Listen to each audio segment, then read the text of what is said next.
जय हिंद दोस्तों। मैं ललन कुमार इंजीनियर वाईफाई में आपका स्वागत करता हूं। मैं इस वीडियो में थ्योरी मशीन के मैक्सिमम टॉपिक को इसमें डिस्कस करूंगा। इससे पहले मैंने प्रीवियस वीडियो में स्टैंड और मटेरियल के जो जितने भी DDA JEE में जो 40 मार्क में जो स्टैंड और मटेरियल पूछा जाएगा उसको 2 वीडियो में हमने कंप्लीट किया था, जिसमें जो हमारा जो एक पॉइंट छूट गया था। जो हमें पता है कि यहाँ जो टॉर्क का फॉर्मूला बताए थे, टॉर्सन में T बराबर π/16 dq टाउ होता है। तो यहाँ पर उसी तरह यहाँ जो पावर का फार्मूला होता है 2y/nt/60 होता है। तो प्रीवियस जो 2018 का जो एग्ज़ाम हुआ था DDA JEE में, वहाँ पूछा गया था कि जो पावर होता है जब डायमीटर को 3 गुना कर देंगे तो पावर कितना गुना हो जाएगा। तो यहाँ हम देख सकते हैं कि जो हमारा पावर है टॉर्क का डायरेक्टली प्रोपोर्शनल है। तो यहाँ पर जब हम डायमीटर को 3 गुना करेंगे तो टॉर्क 3 गुना हो जाएगा, इसलिए पावर भी 3 गुना हो जाएगा, मतलब 27 गुना हो जाएगा। तो चलिए हम लोग स्टार्ट करते हैं। इस वीडियो में थ्योरी मशीन के मैक्सिमम टॉपिक, जैसे सबसे पहले सिंपल मशीन में 4 बार चैन, स्लाइडर क्रैंक चैन, उसके बाद हमारा क्रैंक चैन, उसके बाद डबल स्लाइडर क्रैंक चैन के बारे में डिस्कस करेंगे। नेक्स्ट हमारा जो पॉइंट है, टॉपिक है फ्लाईव्हील में जो turning movement diagram and fluctuation of energy के बारे में डिस्कस करेंगे। थर्ड हमारा है फ्रिक्शन इन ये अभी डिस्कस नहीं करेंगे। थर्ड डिस्कस करेंगे गवर्नर। तो गवर्नर हमारा हो गया, गवर्नर में वाट गवर्नर, हट गवर्नर, पूरा गवर्नर डिस्कस करेंगे। और नेक्स्ट टॉपिक हमारा जॉर्नल बेयरिंग के बारे में डिस्कस करेंगे। तो चलिए कंप्लीट रूप से हम इस चारों टॉपिक के बारे में डिस्कस करेंगे नीचे। तो सबसे पहले हम लोग देखते हैं कि सिंपल मशीन क्या होता है। सिंपल मशीन, उसके बाद 4 बार स्लाइडर क्रैंक चैन, उसके बाद हमारा डबल स्लाइडर क्रैंक चैन, ये सब क्या होता है इसके बारे में पढ़ेंगे। तो सिंपल मशीन नाम से हम लोग पता चल रहा है कि सिंपल मशीन। तो या मशीन को मैकेनिज्म भी कह सकते हैं, क्योंकि एक मशीन में बहुत सारा पार्ट जुड़े होते हैं, तो इस तरह सिंपल मशीन या मैकेनिज्म। तो सिंपल मशीन क्या होता है? तो ऑल द मशीन या मैकेनिज्म हैविंग द 4 लिंक, तो जितने भी मशीन जो 4 लिंक को कंसिस्ट करता है are called the simple machine. And the machine having the more than 4 link is called the compound machine. तो ऐसा मशीन जो 4 लिंक को कंटेंट करता है, जिसमें 4 लिंक लगा रहता है, वो हमारा सिंपल मशीन होता है। और जिसमें 4 लिंक से ज़्यादा लिंक रहता है वो हमारा कंपाउंड मशीन होता है। अब इसमें लिंक वाला जो बात है बार बार आ रही है, तो देख लेते हैं कि ये लिंक क्या होता है। तो थ्योरी मशीन में लिंक किसको कहते हैं? तो लिंक हमारा क्या होता है? It is a member of mechanism. क्या होता है? तो it is a member of mechanism connecting other member having the relating motion. तो लिंक क्या होता है? लिंक ऐसा मेंबर होता है जो अदर मेंबर को कनेक्ट करता है, उसे हम लिंक कहते हैं। जैसे हम बात करते हैं बाइनरी लिंक को बात करते हैं, तो ये कनेक्ट कर रहा है 2 पॉइंट को, तो ये हमारा बाइनरी लिंक हो गया। अब ये हमारा टर्नरी लिंक हो गया, जिसमें 1 2 3 3 से मिलकर बना है, 3 पॉइंट है, 1 2 3 पॉइंट, ये हमारा टर्नरी लिंक हो गया। उसके बाद हमारे यहाँ 4 पॉइंट हो गया, 4 चीज़ों को कनेक्ट कर रहा है, तो ये हमारा क्वाटरनरी लिंक हो गया। तो लिंक सिंपली हम लोग कह सकते हैं कि ऐसा मेंबर जो अदर मेंबर को कनेक्ट करता है, हमारा लिंक होता है। नेक्स्ट हम लोग देखते हैं कि जो हमारा सिंपल मशीन होते हैं उसके हम लोग को टाइप पढ़ना था कि, तो उसमें सिंपल मशीन में 3 टाइप्स होते हैं मेन रूप से। जिसमें पहला हमारा सबसे सिंपल है जो 4 बार मैकेनिज्म या 4 बार मैकेनिज्म या मशीन। तो 4 बार, तो it consist of the 4 link. 4 बार से हमें स्पष्ट है कि ये 4 लिंक को कंसिस्ट करेगा। उसके बाद 4 टर्निंग पेयर। तो ऐसा हमारा मशीन जो 4 लिंक को कंसिस्ट करता है और जिसमें 4 टर्निंग पेयर होता है, वो हमारा 4 बार मैकेनिज्म होता है। तो 4 बार मैकेनिज्म एक ऐसा मैकेनिज्म होता है जो 4 लिंक को कंसिस्ट करता है और 4 इसमें टर्निंग पेयर होता है। तो पिछला बार DDA JEE 2018 में पूछा था कि 4 बार मैकेनिज्म में कितने टर्निंग पेयर होते हैं। तो यहाँ हम लोग देख सकते हैं कि 4 टर्निंग पेयर होता है। अब नेक्स्ट हम लोग देखते हैं कि 4 बार के कौन कौन से इन्वर्जन होते हैं। तो सबसे पहले हम लोग जानेंगे कि इन्वर्जन क्या होता है। तो इन्वर्जन जो होता है, it is the process of fixing the different link of a mechanism. किसी भी मैकेनिज्म के डिफरेंट लिंक को बारी बारी से फिक्स करने से जो हमें प्राप्त होता है मैकेनिज्म, वो हमारा इन्वर्जन कहलाता है। तो नंबर ऑफ इन्वर्जन जो होता है नंबर ऑफ लिंक के बराबर होता है। कोई भी मैकेनिज्म में जितना लिंक होगा उतना लिंक के बराबर उसमें उतना इन्वर्जन होगा। अगर मान लिया कि 4 लिंक है तो उसमें 4 इन्वर्जन होगी। तो अब हम देखते हैं कि 4 बार मैकेनिज्म के कौन कौन से लिंक होते हैं। तो पहला हमारा जो लिंक होता है कपलिंग रॉड ऑफ लोकोमोटिव होता है। 4 बार मैकेनिज्म का पहला link coupling rod of locomotive होता है, जिसमें क्रैंक मैकेनिज्म हमें प्राप्त होता है। नेक्स्ट हमारा होता है वाट इंडिकेटर। इसमें हमें रॉकर मैकेनिज्म प्राप्त होता है, जिसे लीवर मैकेनिज्म भी कह सकते हैं। थर्ड हमारा होता है बीम इंजन, जिसमें क्रैंक रोकर मैकेनिज्म प्राप्त होता है या क्रैंक लीवर मैकेनिज्म। तो 4 बार मैकेनिज्म में हमारे 3 इन्वर्जन प्राप्त होता है, coupling rod of locomotive, Watt indicator and beam engine. Next हम लोग देखते हैं इन्वर्जन। हम लोग देख के लिए इन्वर्जन हमारा फिक्सिंग द डिफरेंट लिंक। अब इसमें 4 बार मैकेनिज्म में हमारा ग्रासॉफ लॉ होता है। ग्रासॉफ लॉ क्या होता है? तो ग्रासॉफ लॉ के अकॉर्डिंग हमारा shortest link plus longest link का जो सम होता है, योग होता है, वो लेस देन या इक्वल टू अगर सम ऑफ अदर 2 लिंक के योग होता है, जो शॉर्टेस्ट और लॉन्गेस्ट लिंक के जोड़ 2 अदर लिंक के सम से अगर लेस देन रहे या इक्वल टू रहे, तो इस तरह के रूल को ग्रासॉफ लॉ कहा जाता है। तो इस तरह हम लोग लिख सकते हैं कि S प्लस L मैंने shortest plus longest less than या equal to P plus Q। P हमारा ये हो गया, Q हो गया शॉर्टेस्ट लिंक, S और लॉन्ग लिंक को हम L से डिनोट किए। तो इस तरह हमारा ग्रासॉफ रूल अगर कोई हमारा मैकेनिज्म फॉलो करता है तो उस कंडीशन में हमें प्राप्त होते हैं। पहला हमारा अगर मान लें कि कोई भी मैकेनिज्म अगर ग्रासॉफ लॉ को फॉलो कर रहा है तो उस कंडीशन में हमारा जो अगर शॉर्टेड लेंस को फिक्स करते हैं तो उस कंडीशन में हमें डबल क्रैंक प्राप्त होता है, मतलब क्रैंक मैकेनिज्म प्राप्त होगा। अगर लॉन्गेस्ट लिंक को फिक्स करते हैं तो उस कंडीशन में हमें डबल रॉकर मैकेनिज्म प्राप्त होगा। अगर P या Q जो हमारा P या Q में से कोई को अगर हम फिक्स करते हैं तो यहाँ क्रैंक रॉकर मैकेनिज्म प्राप्त होगा।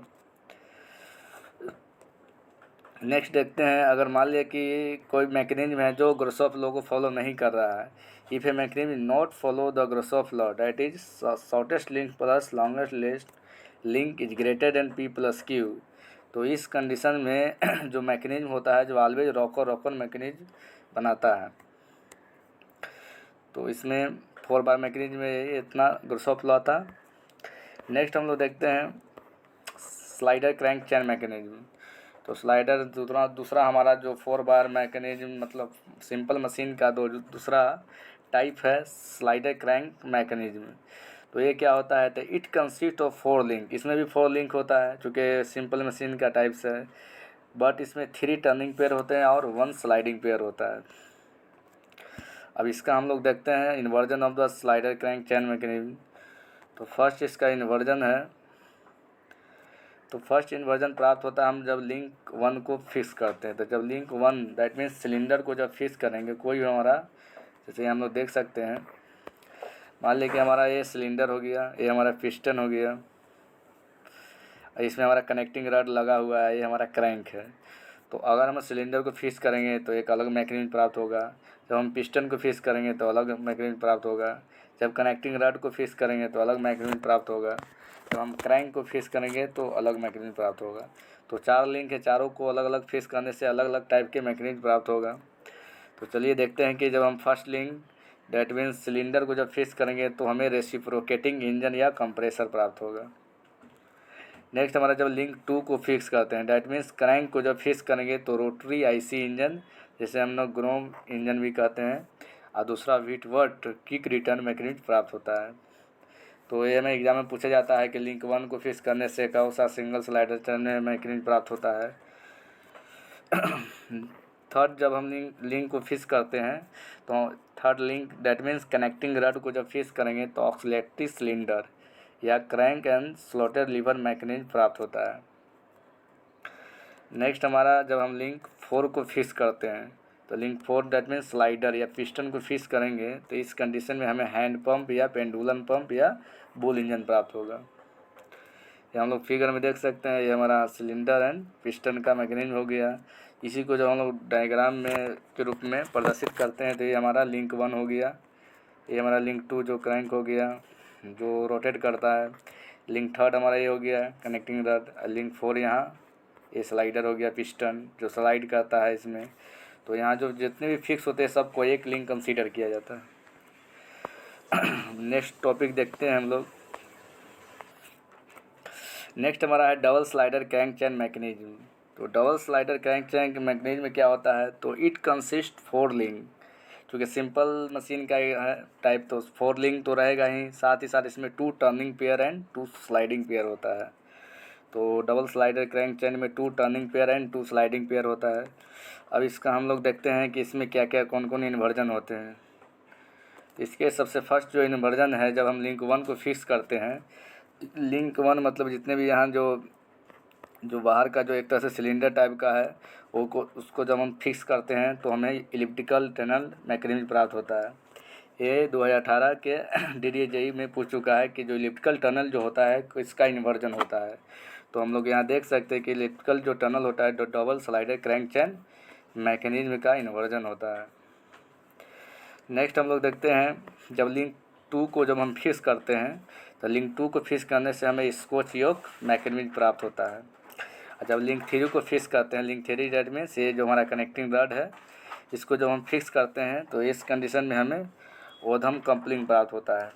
ये जो ओधम कपलिंग होता है जो उसको यूज करते हैं हम लोग 2 शाफ्ट को कनेक्ट करने में पंप में। नेक्स्ट हमारा टॉपिक है फ्लाई व्हील। तो फ्लाई व्हील जिसमें हमें पढ़ना है turning movement diagram and fluctuation of energy. तो सबसे पहले हम लोग देखते हैं कि फ्लाई व्हील क्या होता है। जो थ्योरी मशीन में सबसे जो इम्पोर्टेंट टॉपिक होता है फ्लाई व्हील एंड गवर्नर होता है। तो इसमें जो पहले फ्लाई व्हील के बारे में देखेंगे, फ्लाई व्हील क्या होता है। तो हमारा जो फ्लाई व्हील होता है, जो फ्लाई व्हील एक तरह से सॉलिड डिस्क जैसा होता है, थोड़ा भारी भरकम होता है, मशीन में लगा हुआ रहता है, हल्का से लेकर भारी तक होता है, मशीन पर डिपेंड करता है कैसा होगा। तो एक तरह से रिंग या डिस्क होता है जो एक्सेस एनर्जी को स्टोर करता है ड्यूरिंग द, जब रन करते रहता है तो उस समय जब कोई भी स्ट्रोक में अगर ज़्यादा पावर जनरेट हुआ तो उसमें उस एनर्जी को स्टोर कर लेता है, फिर वो जब वहाँ एनर्जी ज़्यादा ज़रूरत पड़ता है तो उसमें वो रिलीज करता है। तो यहाँ हम लोग देख सकते हैं कि a flywheel is used in a machine serve as a reservoir.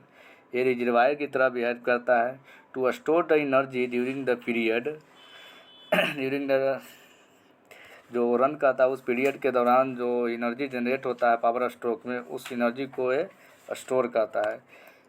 When supply of energy is more than the requirement then and जब सप्लाई एनर्जी का ज़्यादा होता है तो उस कंडीशन में वो एनर्जी को स्टोर कर लेता है। लेकिन जब ये रिलीज कब करता है, it release during the period when the requirement of energy more than the supply.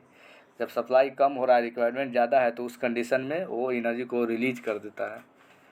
Next हम लोग देखेंगे जो fly wheel does not maintain a constant speed but it simply reduce the fluctuation of speed. ये constant speed को maintain नहीं करता है, इसका मेंटेन करने का काम गवर्नर का होता है, बल्कि ये जो हमारा स्पीड का जो फ्लक्चुएशन होता है उसको रिड्यूस करता है। नेक्स्ट हम लोग देखते हैं टर्निंग मूवमेंट डायग्राम। तो टर्निंग मूवमेंट डायग्राम को हम लोग कहते हैं क्रैंक इफर्ट डायग्राम भी कहते हैं। तो ये क्या होता है, it is the graphical representation of the turning movement of the crank, turning movement या crank effort for various position of the crank. जो हमारा टर्निंग मूवमेंट डायग्राम होता है जो क्रैंक के पोजीशन को एक तरह से डिनोट करने का एक ग्राफिकल रिप्रेजेंटेशन होता है। इट इज फ्लोटेड, इसको जो फ्लोट किया जाता है Cartesian coordinate in which the turning जो मूवमेंट होता है उसको लिया जाता है और at the ordinate and crank angle को एब्सिसा में लिया जाता है। Ordinate means Y axis and abscissa means X axis पर इसे प्रदर्शित किया जाता है। नेक्स्ट हम लोग देखेंगे, मान लीजिए यहाँ कंसीडर कर लेते हैं 4 स्ट्रोक इंजन को, इंटरनल कम्बशन इंजन को, and in which the working stroke जो कंप्लीट होता है 2 रिवोल्यूशन में होता है। जो 4 स्ट्रोक इंजन होता है उसमें जो वर्किंग स्ट्रोक 2 रिवोल्यूशन के बाद मिलता है, जबकि 2 स्ट्रोक इंजन में हमें 1 ही रिवोल्यूशन में मिल जाता है। तो यहाँ हम चूँकि कंसीडर किए हैं 4 स्ट्रोक इंजन, तो इसमें हमारा जो वर्किंग स्ट्रोक मिलता है 2 रिवोल्यूशन, दैट मीन्स 360 क्रॉस 2 मतलब 720 डिग्री मतलब 4 पाई रेडियन। तो इसी को आधार मानकर हम टर्निंग मूवमेंट डायग्राम यहाँ ड्रॉ करेंगे। तो ये हमारा है टर्निंग मूवमेंट डायग्राम। तो टर्निंग मूवमेंट डायग्राम में सबसे पहले ये हमारा पाई हो गया, 2 पाई हो गया, 3 पाई, 4 पाई। इसमें वाई एक्सिस पर टर्निंग मूवमेंट है और एक्स एक्सिस पर हमारा क्रैंक एंगल हो गया। तो सबसे पहले इसमें जब हम लोग सक्शन स्ट्रोक देखते हैं, सक्शन स्ट्रोक होता है जो नेगेटिव से पॉजिटिव होता है, जबकि हमारा कंप्रेशन स्ट्रोक होता है जो पूरी तरह से नेगेटिव होता है, और जो वर्किंग स्ट्रोक होता है जो पूरा पॉजिटिव होता है। इसमें चूँकि हमें पावर मिलता है तो ये टर्निंग जो इसमें हमें मूवमेंट मिलता है एक तरह से बहुत ज़्यादा होता है, इसीलिए मैक्स तक जाता है। उसके बाद जब हमारा ये जब एग्जॉस्ट करता है तो ये नेगेटिव से पॉजिटिव होता है। अब ये नेगेटिव पॉजिटिव होने के क्या कंसेप्ट है, तो चूँकि हमारा जो सक्शन के दौरान हमारा सिलेंडर पिस्टन होता है उसमें सक्शन के दौरान हमारा ये हमारा एग्जॉस्ट बल्ब हो गया, ये सक्शन बल्ब हो गया। तो इसमें हमारा एयर इंटर करता है, कैसे इंटर करता है, तो ये हमारा पिस्टन हो गया, कनेक्टिंग रड हो गया। तो इस पोर्शन में हमारा नेगेटिव प्रेशर क्रिएट होता है। तो उस दौरान क्या होता है कि नेगेटिव प्रेशर, बाहर का प्रेशर एटमॉस्फेयर होता है, यहाँ नेगेटिव प्रेशर है, तो इसलिए जो डायग्राम यहाँ होता है नेगेटिव होता है। लेकिन जब ये धीरे धीरे चूँकि प्रेशर ये इसमें एयर बाहर का जो एटमॉस्फेयर का एयर है इसमें पूरा भर जाता है, आधा भरने लगता है, तो इसमें ये धीरे धीरे पॉजिटिव होने लगता है। फिर जो हमारा पूरी तरह से जब हमारा ये पिस्टन हमारा पूरी तरह से ये जब हमारा TDC से BDC से हमारा TDC चला जाता है, तो यहाँ हमारा पिस्टन आ गया, तो इसमें पूरा एयर भर जाता है। तो इस कंडीशन में अब हमारा ये चूँकि कंप्रेशन करता है तो पिस्टन TDC से BDC ऊपर से नीचे आता है, तो इसका जो पीछे वाला पोर्शन में पूरी तरह से नेगेटिव प्रेशर क्रिएट होता है। तो इसीलिए हमारा कंप्रेशन स्ट्रोक होता है पूरी तरह से नेगेटिव होता है। जब ये हमारा पावर स्ट्रोक में जाता है, वर्किंग स्ट्रोक में, तो ये हाई मात्रा में pressure and heat energy generate होता है, जिसके कारण ये इसके जो पिस्टन सिलेंडर के अंदर ज़्यादा मात्रा में प्रेशर क्रिएट होने के कारण ये पूरी तरह से पॉजिटिव होता है। फिर उसी तरह यहाँ नेगेटिव पॉजिटिव होता है। चलिए हम लोग नेक्स्ट देखते हैं। तो ड्यूरिंग द सक्शन और ड्यूरिंग कंप्रेशन हम लोग देख लिए। फिर हम लोग इसमें देखेंगे कि वर्क डन कैसे निकालते हैं, बॉर्डिंग पर साइकिल। तो हमारा जो टर्निंग मूवमेंट डायग्राम से हम लोग निकाल सकते हैं, वहाँ ग्राफ एरिया से भी निकाल सकते हैं। तो एरिया हम लोग देख सकते हैं, यहाँ हमारा टॉप था या हमारा थीटा एंगल था, तो इसमें जो एरिया हमारा बनेगा वही हमारा वर्क डन देगा। तो यहाँ रेक्टेंगल एक तरह से रहता है T/θ।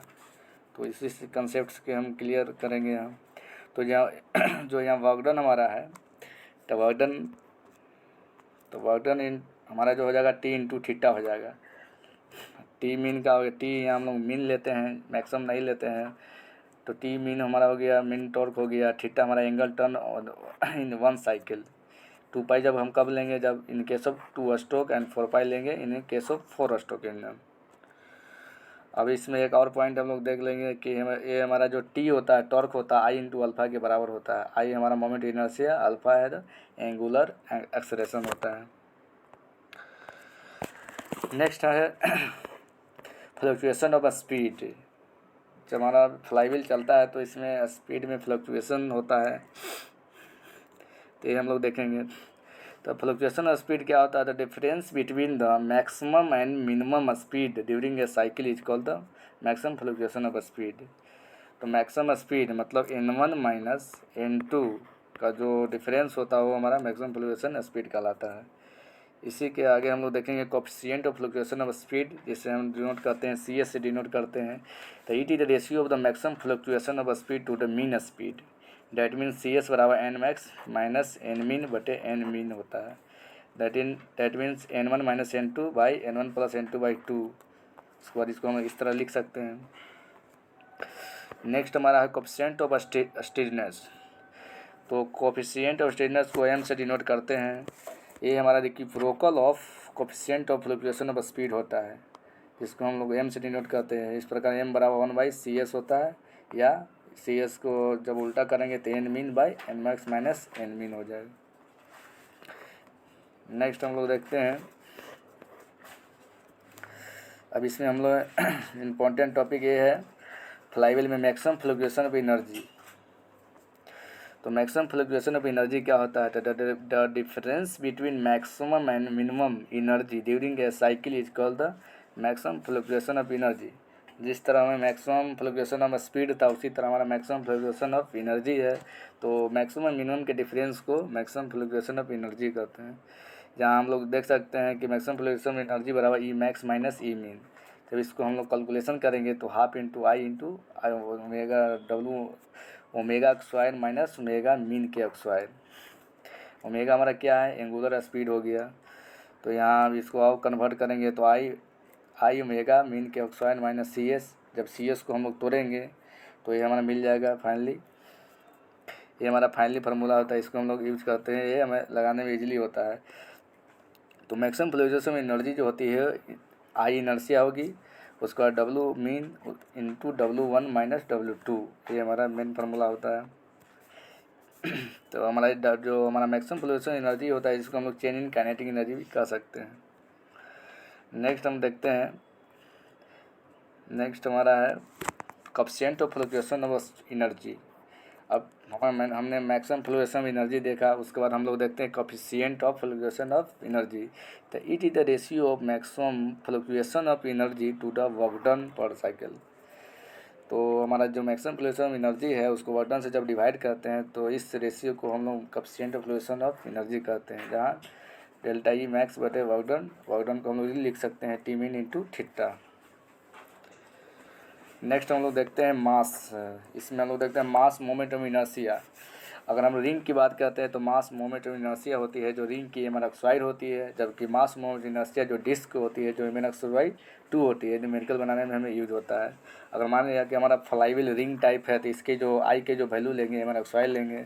अगर ये डिस्क टाइप की पूरा सॉलिड टाइप की है तो इसकी जो मोमेंट इनर्शिया लेंगे एम एक्सवाइड 2 लेंगे। नेक्स्ट हम लोग देखते हैं फ्लाईव्हील जो यूज करते हैं कहाँ यूज करते हैं।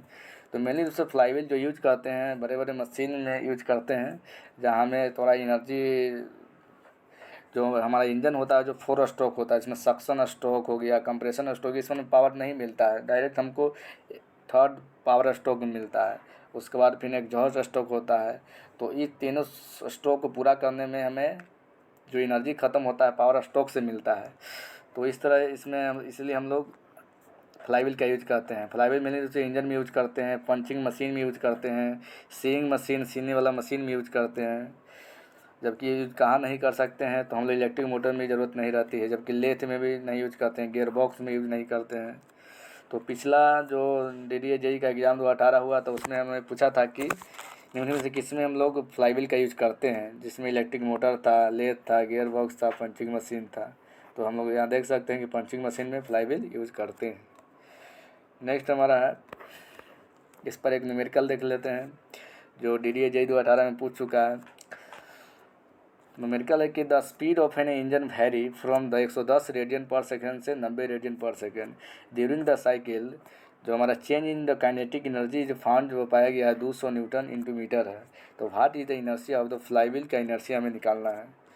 तो हमें यहाँ फार्मूला पता है कि पीछे अभी हम लोग डिस्कस किए थे कि जो हमारा एनर्जी फ्लक्चुएशन ऑफ एनर्जी जो होती है या चेंज इन काइनेटिक एनर्जी होती है तो I into omega mean into omega 1 minus omega 2 होता है। तो यहाँ हमें डेल्टा ई मैक्स का वैल्यू दिया हुआ है, आई हमें निकालना है। ओमेगा मीन बराबर W1 माइनस W2 होगा। उसके बाद ओमेगा 1 माइनस ओमेगा 2, इस तरह जब हम कैलकुलेशन किए तो इसका value 1/10 that means 0.1 kg into meter square आ गया। चलिए हम लोग नेक्स्ट देखते हैं अब गवर्नर। फ्लाईव्हील के बाद हमारा जो इम्पोर्टेंट चीज़ आता है गवर्नर आता है। तो गवर्नर में देखेंगे गवर्नर क्या होता है। तो फ्लाईव्हील का काम था एक्सेस एनर्जी को स्टोर करना, जबकि गवर्नर का होता है एक तरह से मीन कांस्टेंट मीन जो हमारा मीन स्पीड होता है उसको मेंटेन करना। तो दोनों में थोड़ा डिफरेंट है। तो इसमें हम लोग देख सकते हैं जो हमारा the function of the governor इधर रेगुलेट या maintain the mean speed of an engine within the specific limit when the there is a variation in load. कब होता है ये हमारा जो गवर्नर होता है जो हमारा ये रेगुलेट करता है या मेंटेन करता है मीन स्पीड को।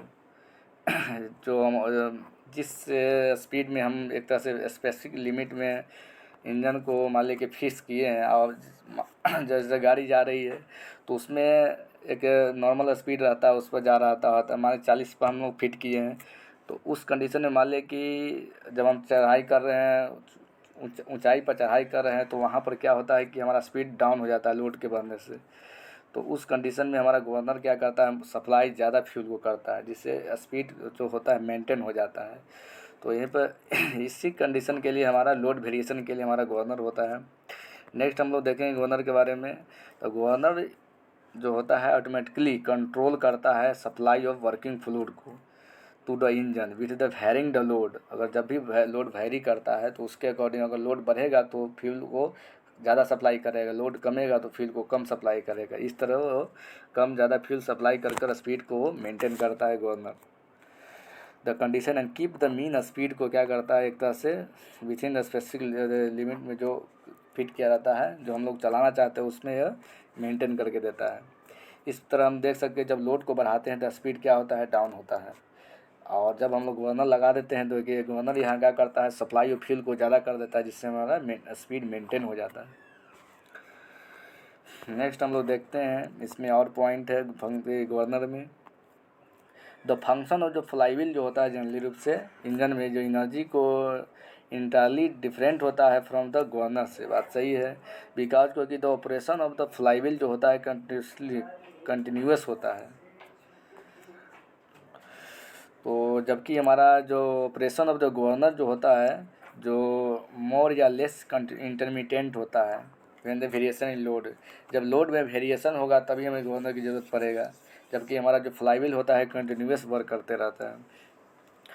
नेक्स्ट हम लोग देखेंगे फ्लाईव्हील। फ्लाईव्हील इसमें क्या होता है कि जो स्टोर करता है एक्सेस एनर्जी को ड्यूरिंग द ए साइकिल, जबकि गवर्नर हमारा क्या करता है, मेंटेन करता है मीन स्पीड को by the controlling the supply of working fluid during a variation in load. जब लोड हमारा वेरी करता है तो उस कंडीशन में हमारा गवर्नर यूज होता है।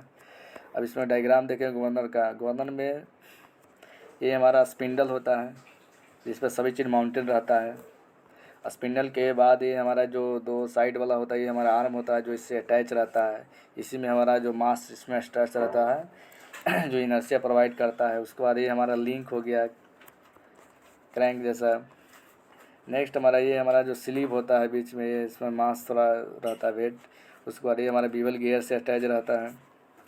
उसके बाद हमारा बेल क्रैंक, ये हमारा बेल क्रैंक फिगर देख के कभी कभी पूछ देता है कि हमारा ये वाला क्या है, ये क्या है। तो इस तरह हम लोग देख सकते हैं ये हमारा बेल क्रैंक हो गया, ये हमारा बीवल गियर हो गया, ये हमारा आर्म हो गया, ये स्पिंडल एंड स्लीव हो गया। नेक्स्ट हमारा ये है थ्रोटल बल्ब, ये हमारा थ्रोटल बल्ब है और यहाँ से इसमें फ्यूल का सप्लाई होता है, यहाँ से फ्यूल सप्लाई होता है। और यहाँ पर जैसे ही लोड बढ़ता है तो क्या करता है कि ये जो थ्रोटल बल्ब है जो थोड़ा सीधा हो जाता है, इस तरह हो जाता है ताकि ये फ्यूल को ज़्यादा सप्लाई करे। इसमें हम लोग रिलेशन देख लेंगे। जो हमारा सेंट्रीफ्यूगल फोर्स होता है, जैसे ये हमारा जो ये बॉल रोटेट करता है, क्योंकि ये रोटेट करता है इस तरह, तो ये जो अब रोटेट करता है तो इसको रोटेट करने से इसमें जो सेंट्रीफ्यूगल फोर्स जनरेट होता है, जो सेंट्रीफ्यूगल फोर्स हमारा एम आर ओमेगा के स्क्वायर के बराबर होता है। इसमें और हम लोग देखेंगे ये हमारा ऊपर से नीचे तक ये जो बॉल तक हमारा जो होता है ये हमारा इसका हाइट होता है, और इसके जो एक्सेस से और यहाँ बॉल तक ये हमारा रेडियस होता है। तो इस तरह हम लोग रिलेशन देख सकते हैं कि जो हमारा इसमें सेंट्रीफ्यूगल फोर्स जनरेट होता है बॉल में वो इसके रेडियस के प्रोपोर्शनल होता है। जितना ज़्यादा आरपीएम होगा जितना ज़्यादा जनरेट होगा, लोड जितना ज़्यादा लगेगा तो और ये होगा। उसके बाद जितना लोड ज़्यादा होगा फ्यूल जितना ज़्यादा देना पड़ेगा। जबकि अगर मान लीजिए कि स्पीड बढ़ता है तो इसकी जो हाइट होती है बॉल की वो घटेगी, जबकि स्टेबिलिटी बढ़ेगी। जब हाइट हमारा जब सेंट्रीफ्यूगल फोर्स बढ़ेगा तो स्टेबिलिटी बढ़ेगा, जबकि सेंसिटिविटी घटेगा।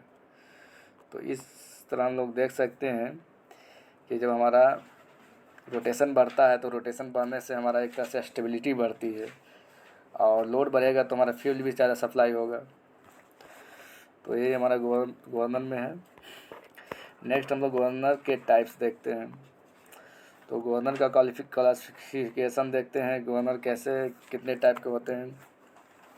तो गवर्नर मेनली रूप से दो टाइप का होता है, centrifugal type governor and inertia type governor. और इनर्शिया टाइप गवर्नर तो ये अभी इंडियन में नहीं होती है, जबकि सेंट्रीफ्यूगल गवर्नर यूज होता है, जिसमें हम लोग देखेंगे ये मेनली रूप से दो टाइप का होता है। पेंडुलम टाइप, जिसमें वाट गवर्नर आता है, इस वाट गवर्नर का जो यूज होता है स्टीम इंजन में करते हैं।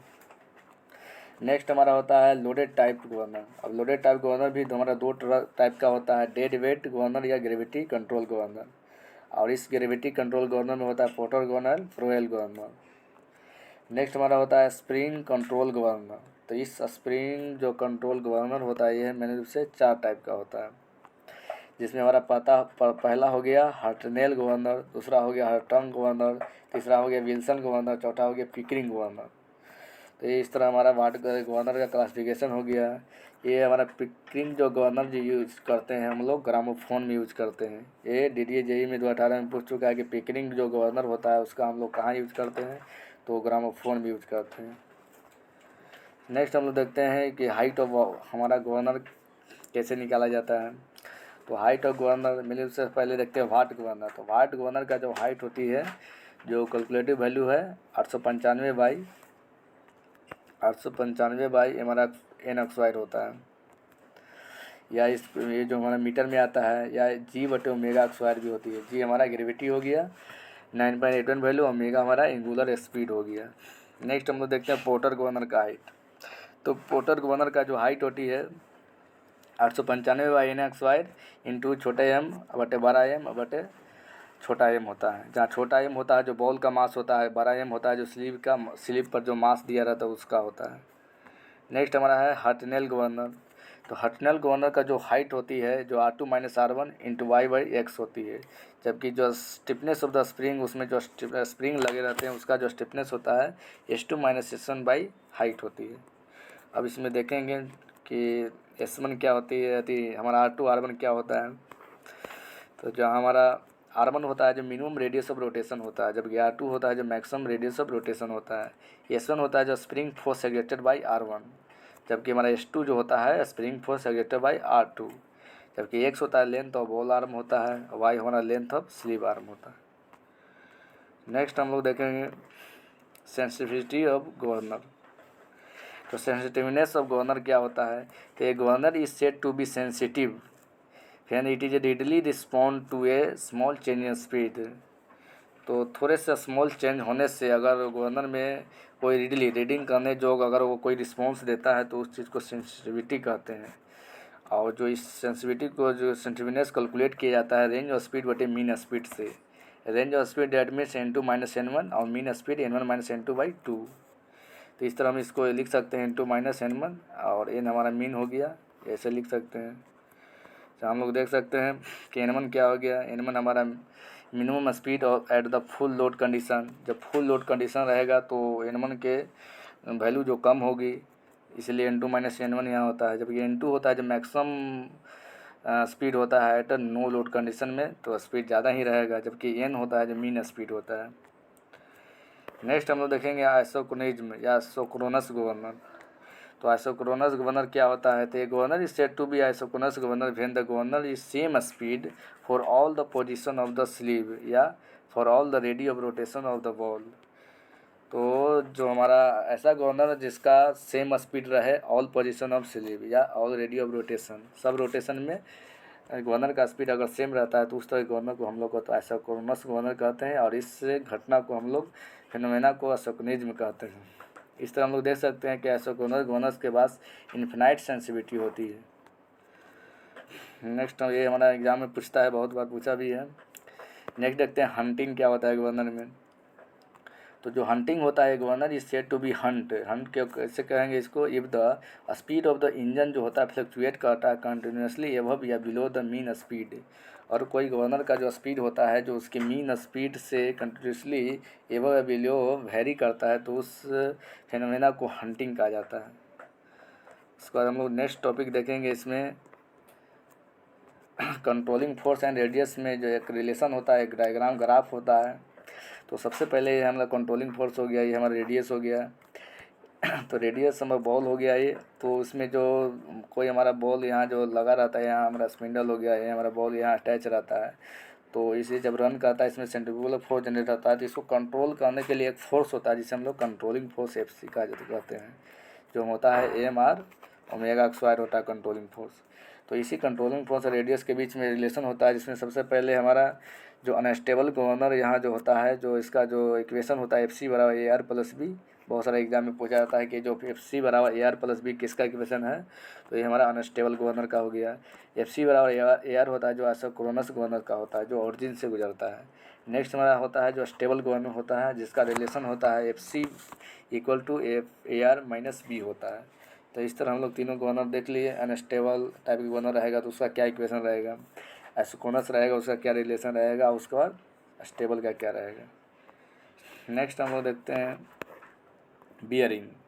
अब बियरिंग हो गया, बियरिंग से भी क्वेश्चन पूछे जाते हैं, पूछा भी गया है।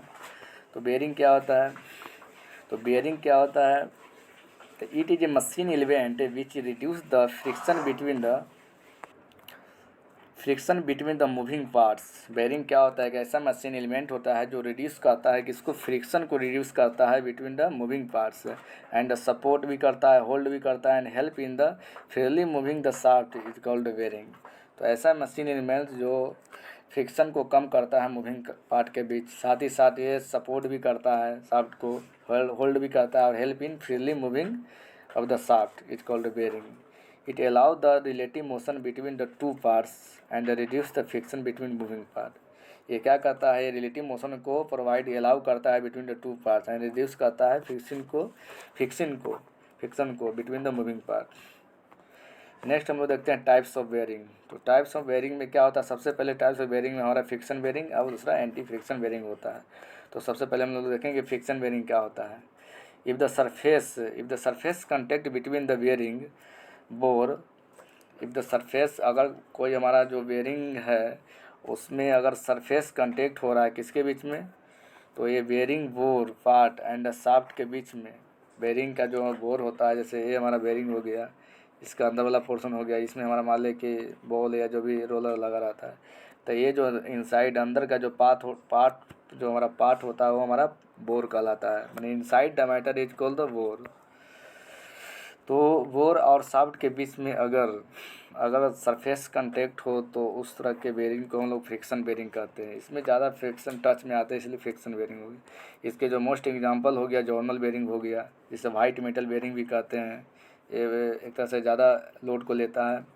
जो मेन रूप से जॉर्नल बेयरिंग का जो यूज करते हैं, जॉर्नल बेयरिंग का जो टरबाइन में यूज करते हैं, front end rear portion of the boiler, and feed pump में भी यूज करते हैं। उसके बाद स्लीव टाइप और बूस्ट टाइप जो बेयरिंग होता है सब जॉर्नल बेयरिंग फ्रिक्शन बेयरिंग का ही एग्जांपल होता है।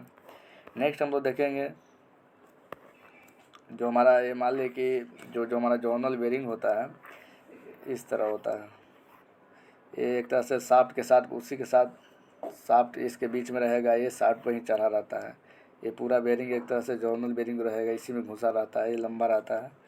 ये बेयरिंग की तरह इतना नहीं रहता है इसमें बॉल, ये पूरा एक तरह से ब्रास या टीन का बना रहता है। नेक्स्ट हम लोग देखते हैं एंटी फ्रिक्शन बेयरिंग। तो हमारा एंटी फ्रिक्शन बेयरिंग क्या होती है, मेनली रूप से ये भी बहुत यूज होता है एंटी फ्रिक्शन बेयरिंग। तो इफ़ द लाइन या point contact between the inner part of the bearing and shaft, अगर लाइन कंटेक्ट हो तो ये एंटी फ्रिक्शन बेयरिंग होता है, क्योंकि इसमें लाइन कंटेक्ट हो रहा है, जबकि फ्रिक्शन बेयरिंग में सरफेस कंटेक्ट था इसलिए वो ज़्यादा फ्रिक्शन होता है उसमें। तो यहाँ चूँकि लाइन या पॉइंट कंटेक्ट हो रहा है, इसके जो एग्जांपल होते हैं, पहला बॉल बेयरिंग हो गया, रोलर बेयरिंग हो गया, उसके बाद नीडल बेयरिंग की यूज करते हैं पिस्टन में, क्योंकि थ्रस्ट बेयरिंग जिसे हम लोग एक्सेल बेयरिंग भी करते हैं। नेक्स्ट हमारा हो गया स्फेरिकल बेयरिंग, जिसे हम लोग सेल्फ अलाइन बेयरिंग भी करते हैं। फिर उसके बाद सेल्फ अलाइन बेयरिंग भी होता है, फिर एंगुलर कंटेक्ट बेयरिंग, उसके बाद स्फेरिकल रोलर बेयरिंग। तो इसमें हम लोग देख सकते हैं कि ball and roller and needle, S1 हमारा एंटी फ्रिक्शन बेयरिंग हो गया, थ्रस्ट बेयरिंग भी एंटी फ्रिक्शन में ही आता है, नीडल बेयरिंग, उसके बाद स्फेरिकल, सेल्फ अलाइन, एंगुलर, सब हमारा एंटी फ्रिक्शन बेयरिंग के टाइप से। तो पिछला बार जो DDA JEE 2018 में पूछा गया कि स्फेरिकल बेयरिंग किस टाइप की बेयरिंग है, तो ये सेल्फ अलाइन बेयरिंग है। नेक्स्ट हम लोग देखते हैं जॉर्नल बेयरिंग। तो जॉर्नल बेयरिंग क्या होता है, वही जो हमारा एंटी फ्रिक्शन बने, इसका जो एक स्पेशल दिया हुआ है उसमें पॉइंट्स, जोनल बेरिंग के बारे में पढ़ने के लिए। तो इसमें हम लोग देखेंगे जोनल बेरिंग क्या है। तो हम लोग देखेंगे जोनल बेरिंग एक तरह से फ्रिक्शन बेरिंग है। तो इसमें हम देखते हैं, इसमें हम लोग देखेंगे बेरिंग का स्टैटिक नंबर, इसे पिछला DDJ में क्वेश्चन पूछा गया था, साथ ही साथ समरफेल्ड नंबर। तो इसमें हम लोग देखते हैं कि सबसे पहले तो it has been the proved that by experiment से यह सिद्ध हो चुका है कि जो कोएफिशिएंट ऑफ जो फ्रिक्शन होता है म्यू जो होता है for all the lubricated journal bearing is the function of the variable Zn/P D/C and L/D के फंक्शन होता है। जो हमारा एक्सपेरिमेंटली अप्रूव्ड हो चुका है कि जो हमारा कोएफिशिएंट ऑफ फ्रिक्शन जो होता है जो किसका फंक्शन होता है जोनल बेरिंग में, वो Zn/P D/C L/D का फंक्शन होता है। इस प्रकार हम लिख सकते हैं न्यू बराबर जो 5 × Zn/P D/C L/D, वेयर हमारा जहाँ हमारा Zn/P क्या होता है, तो Zn/P जो होता है बेरिंग का स्टैटिक नंबर होता है जो हमारा डायमेंशन लेस होता है, जबकि D हमारा डायमीटर ऑफ द जोनल, उसके बाद हमारा C होता है जो डायमेट्रल क्लियरेंस होता है, जबकि L हमारा हो गया लेंथ ऑफ बेरिंग। नेक्स्ट हमारा 5 होता है जो एक तरह से फंक्शनल रिलेशन होता है, Z हमारा एब्सोल्यूट वेलोसिटी, P हमारा बेरिंग प्रेशर और N होता है जो स्पीड ऑफ जोनल होता है इन RPM में, और शाफ्ट के साथ कितना स्पीड से घूमता है, यही हमारा जोनल बेरिंग हो गया। इसी में शाफ्ट के ऊपर ये जोनल बेरिंग अटैच रहता है। L लेंथ हो गया, इसका डायमीटर होगा अपना, इसमें जो क्लियरेंस होगा शाफ्ट और इसके बीच में, तो ये हमारा इस तरह हमारा ये इसका म्यू में फंक्शन हो गया। जहाँ हमारा Zn/P हम लोग ये ध्यान देने वाली बात है कि बेरिंग का स्टैटिक नंबर होता है जो डायमेंशन लेस होता है। ये पिछला बार पूछा था DDJ में कि Zn/P को हम लोग क्या कहते हैं, तो बेरिंग का स्टैटिक नंबर कहते हैं। नेक्स्ट हम लोग देखेंगे इसमें समरफील्ड नंबर। तो समरफील्ड नंबर क्या होता है, दिस नंबर, इस नंबर को हम लोग यूज करते हैं extremely in design of journal bearing.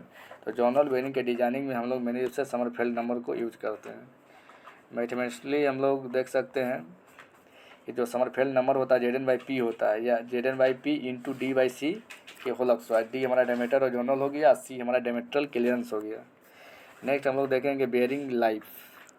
तो बेरिंग लाइफ को हमेशा हम लोग मिलियन रिवोल्यूशन में एक्सप्रेस करते हैं, व्यक्त करते हैं 10⁻⁶ रिवोल्यूशन में, जहाँ हम लोग लाइफ और जो बेरिंग होता है L10 के रूप में हम लोग लिखते हैं, जहाँ C/P⁴ होता है मिलियन रिवोल्यूशन। तो हमारा C हो गया, एक डायनेमिक होता है, एक बेसिक लोड होता है, दोनों का रेशियो का पावर n होता है। जो n की जो वैल्यू होती है जो बॉल बेरिंग के लिए 3 होती है, जबकि हमारा रोलर बेरिंग के लिए 3.333 या 10/3 होती है। इस तरह हम लोग देख सकते हैं कि जो लाइफ ऑफ बेरिंग होती है जो लोड के रिसिप्रोकल होता है और पावर में n होता है। अगर मान लीजिए हम लोग बॉल बेरिंग लेते हैं तो उस कंडीशन में पावर 3 हो जाएगा। तो अगर हमारा किसी बेरिंग पर अगर शाफ्ट पर लोड को 3 गुना कर देते हैं, बढ़ा देते हैं, तो उस कंडीशन में उसकी जो लाइफ है 1/3 हो जाएगा। तो नहीं 3 हो जाएगा, क्योंकि हमारा n की वैल्यू 3 होता है, तो 3/3, तो इसका मतलब 27 गुना उसका लाइफ है जो घट जाएगा बेरिंग के। तो इस तरह हमने इस वीडियो में थ्योरी मशीन के 4 टॉपिक मोस्टली जो पूछा जाता है वो हम लोग क्लियर किए। नेक्स्ट वीडियो में हम जो थ्योरी मशीन में जो बचा हुआ 3 टॉपिक वो क्लियर करेंगे। धन्यवाद।